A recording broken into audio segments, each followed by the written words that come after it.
Ô đo lại lên cái lươn trời mai.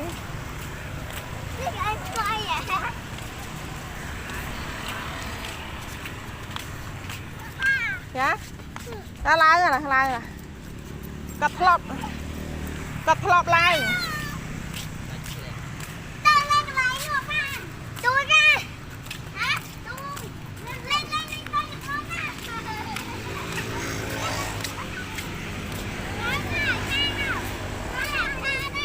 Sao mà cái tùng bánh. Cái tùng bánh smile hai con sao mà vậy?